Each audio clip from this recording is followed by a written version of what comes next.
Se você chegou neste vídeo, é porque provavelmente assistiu à introdução sobre motivos complexos para a obesidade. Hoje nós estaremos falando sobre o capítulo 1. Mas se você chegou agora, por favor, pause este vídeo e vá lá na introdução. Procura a introdução e você vai entender muito mais, porque nós vamos falar sobre a dependência emocional e os impactos que ele pode causar no nosso corpo. Para entender melhor, nós vamos tentar explicar de forma simples o que é dependência emocional. Para compreendermos por que algumas pessoas tentam preencher com comida aquilo que começou como uma fome de vínculo. Precisamos primeiro entender o que é dependência emocional. E talvez seja importante começar dizendo o que ela não é. Dependência emocional não é forma de amar, nem tampouco amar demais. Não é sentir saudade, não é desejar companhia, não é sofrer quando um relacionamento termina. Não é gostar de cuidar das pessoas. Também não é precisar de apoio em momentos difíceis. Nós somos seres relacionais. Precisamos de afeto, reconhecimento, convivência e pertencimento. A independência absoluta não existe e nem seria saudável. O problema começa quando uma relação deixa de ser um lugar de encontro e se transforma em condição para que pessoas consigam reconhecer o próprio valor. Eu não apenas quero você, eu preciso que você me escolha para acreditar que eu tenho valor. Sente a diferença? A dependência emocional é uma expressão utilizada para descrever um padrão no qual a pessoa passa a depender excessivamente da presença, da aprovação ou da validação do outro para se sentir seguro, importante ou digno de amor. Não estamos falando aqui de um diagnóstico isolado que possa ser aplicado de maneira irresponsável a qualquer pessoa que sofra por amor. Estamos falando de um padrão relacional. Um modo de sentir, pensar e agir no qual o medo de perder alguém se torna tão intenso que, para preservar a relação, a pessoa começa a perder a si mesma. Ela não diz o que pensa porque tem medo de provocar um conflito. Não estabelece limites porque teme parecer egoísta. Não aceita comportamentos ou passa a aceitar comportamentos que a machucam porque acredita que ficar sozinho será ainda pior. Muda gostos, planos, roupas, amizades e até valores para continuar sendo escolhida. Tenta prever o humor do outro, analisa mensagens, interpreta silêncio, vigia mudanças no tom de voz e pode transformar qualquer afastamento em uma ameaça de abandono. Uma demora para responder não é percebida por essa pessoa apenas como uma demora. Pode ser sentida como rejeição. Uma crítica não é recebida apenas como uma discórdia. Pode ser vivida como uma prova de inadequação. Um pedido de espaço não é entendido somente como necessidade do outro. Pode ser interpretado como um anúncio de que o amor está acabando. Por fora, alguém pode dizer: é apenas uma mensagem que ainda não foi vista, ou se foi vista, ainda não pode ser respondida. Mas por dentro, o organismo reage como se parte essencial da própria existência estivesse em risco. O coração acelera, a ansiedade aumenta, a pessoa perde a concentração. Não consegue dormir, sente urgência para fazer algo, para fazer alguma coisa que reestabeleça essa conexão quebrada. Manda outra mensagem, pede desculpa sem saber pelo quê. Promete mudar, tenta agradar, aceita o inaceitável. Ou procura alguma coisa que reduza aquela angústia imediatamente. E para algumas pessoas, essa coisa pode sim ser a comida. É aqui que a dependência emocional e a alimentação emocional podem começar a conversa. Não porque uma produza obrigatoriamente a outra, mas porque ambas podem participar de uma mesma dificuldade, suportar e regular determinadas emoções sem precisar eliminá-las imediatamente. A pessoa não come necessariamente porque está com fome física. Ela come porque está ansiosa, porque foi rejeitada, porque recebeu uma crítica, porque está esperando uma resposta, porque acabou de discutir, porque se sentiu insuficiente.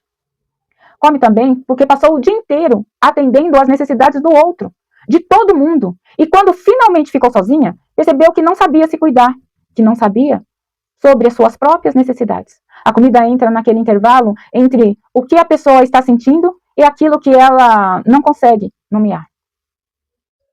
Mas como diferenciar amor de dependência emocional? No amor saudável, eu consigo dizer, eu amo você, mas continuo existindo do meu jeito.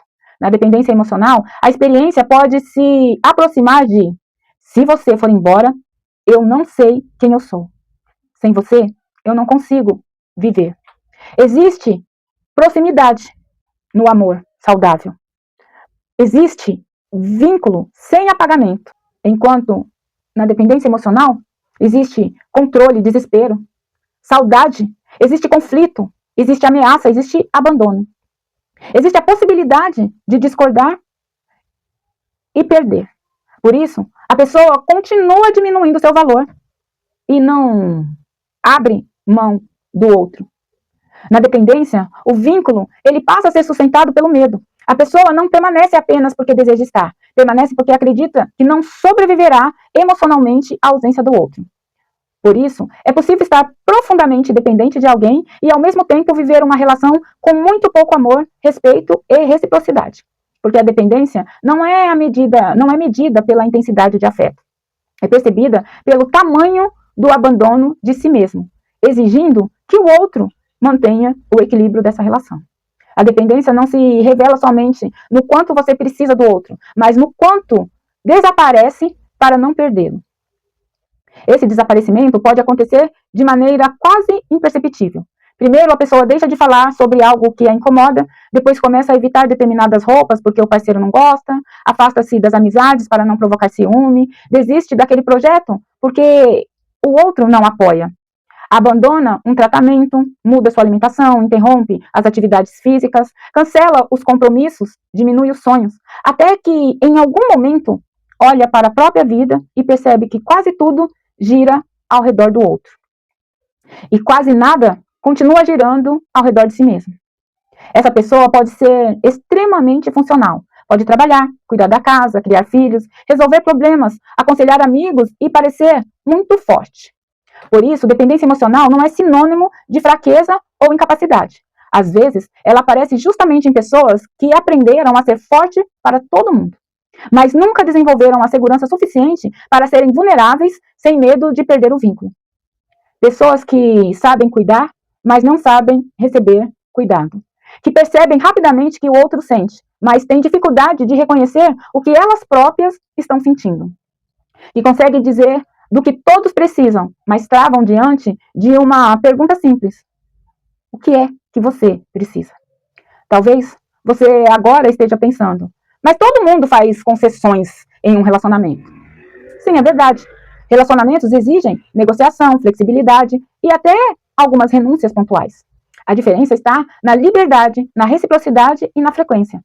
Uma concessão saudável acontece quando eu posso escolher conversar e preservar a minha dignidade. No padrão da dependência, eu cedo porque estou com medo. Eu cedo repetidamente. Cedo mesmo quando aquilo me fere.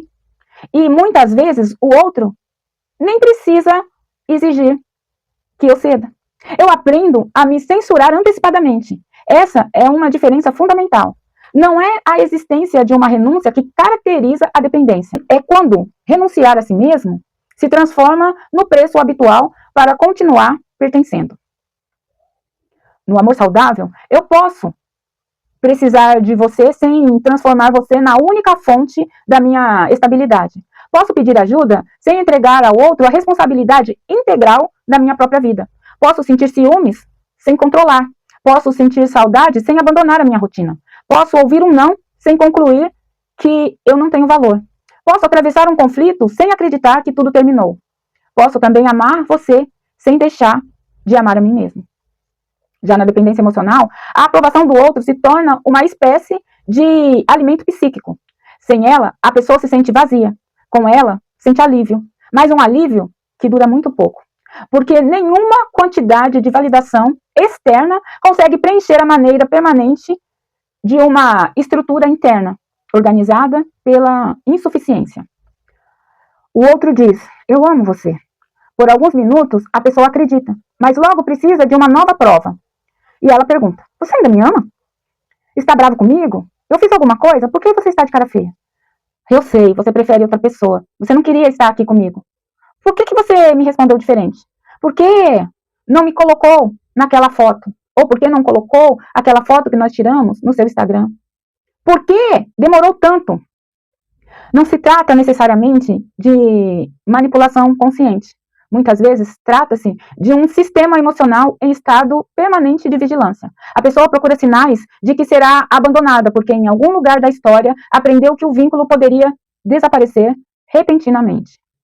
Podemos pensar em alguns sinais frequentes desse padrão: necessidade constante de aprovação, medo intenso de rejeição ou abandono, dificuldade de ficar só, sensação de vazio quando não está em um relacionamento, necessidade de confirmação contínua do amor do outro, dificuldade de dizer não, culpa ao se priorizar ou priorizar as próprias necessidades, tolerância a desrespeito, controle, humilhação ou violência, ciúme e vigilância excessivo, abandono de amizades, projetos e interesses pessoais, tentativa de salvar ou consertar continuamente o outro, responsabilidade exagerada pelo humor e pelas escolhas de alguém, mudança constantes para corresponder às expectativas, sensação de não saber quem é fora daquele relacionamento, repetição de vínculos, nos quais oferece muito e recebe muito pouco.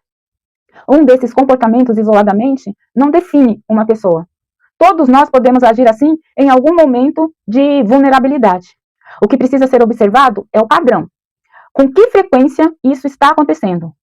Quanto sofrimento isso produz? Quanto da própria identidade a pessoa acaba abandonando? Quanto medo existe por trás das suas escolhas? E quando essas relações interferem na saúde, no trabalho, no sono, na alimentação e na capacidade de cuidar de si mesmo. Você está escolhendo essa relação ou está tentando impedir um abandono? Essa pergunta é desconfortável, mas ela pode revelar algo mais. Muitas vezes, aquilo que chamamos de amor está misturado com medo, carência, culpa, controle e necessidade de confirmação. E aqui, precisamos ter cuidado para não transformar a dependência emocional em mais um motivo de vergonha. A pessoa não acorda e decide: a partir de hoje, eu vou me abandonar para ser aceita pelo outro. Esse padrão costuma ser construído ao longo do tempo. Ele pode ter começado como uma adaptação inteligente a um ambiente emocionalmente inseguro. Talvez, ainda criança, ela tenha percebido que precisava se comportar de determinada maneira para receber atenção. Talvez tenha aprendido a não dar trabalho porque havia problemas demais em casa. Talvez precisasse cuidar emocionalmente dos adultos. Ou o carinho viesse somente quando apresentava boas notas, obedecia, emagrecia, ajudava ao atendimento das expectativas do outro. Talvez convivesse com afeto imprevisível. Em um dia havia proximidade e no outro silêncio, punição e até afastamento. A criança não possui recursos para pensar: meu cuidador está emocionalmente indisponível por causa da própria história, da continuidade da própria vida. Ela tende a concluir: se ele não consegue me amar como eu preciso, deve haver alguma coisa errada comigo. E então começa a tentar descobrir o que precisa fazer para merecer aquele vínculo. Ser mais obediente, mais bonito, mais útil, mais silencioso, menos exigente, mais magro, menos de tudo que ele mesmo possa ser. Essa criança pode crescer, mas a estratégia permanece. Na vida adulta, ela continua perguntando, mesmo sem palavras: o que eu preciso fazer para que você não vá embora, para que você não me abandone? E quando uma pessoa passa a vida inteira se adaptando para não perder os outros, ela pode perder o contato com os sinais do próprio corpo. Não percebe que está cansado, não percebe que está sobrecarregado, não reconhece que a fome está grande demais ou que já foi suprimida. Não percebe que a saciedade, porque acaba comendo depressa demais ou se utilizando da comida como anestesia. Não descansa quando precisa, não procura ajuda, não vai ao médico, não sustenta uma rotina de cuidado porque toda a energia está dirigida para fora. É assim que o abandono emocional pode se transformar também em autoabandono corporal. Não porque a pessoa não sabia que precisava se cuidar, mas porque internamente aprendeu que cuidar de si pode ameaçar o vínculo. Imagine uma pessoa que decide mudar alguns hábitos. Ela começa a organizar as refeições, dormir melhor, movimentar o corpo e reservar um tempo só para si. Mas alguém muito próximo e importante reage. Agora você só pensa em você. Nossa, você tá se achando, né? Vai me trocar quando emagrecer? Você não tem tempo pra mim, nem pra ninguém. Se essa pessoa possui um medo profundo de abandono, talvez não perceba essas falas apenas como comentários maldosos. Pode vivê-las como ameaça. Para continuar pertencendo, abandona novamente o projeto de cuidado. Por isso, algumas mudanças corporais e comportamentais não esbarram apenas em falta de informação. A pessoa já sabe que gostaria de fazer. O problema é que mudar pode alterar o equilíbrio de suas relações. E nem todas as relações estão preparadas para conviver com a autonomia do outro. Há algumas relações que dizem amar você, mas só funcionam enquanto você permanece pequeno.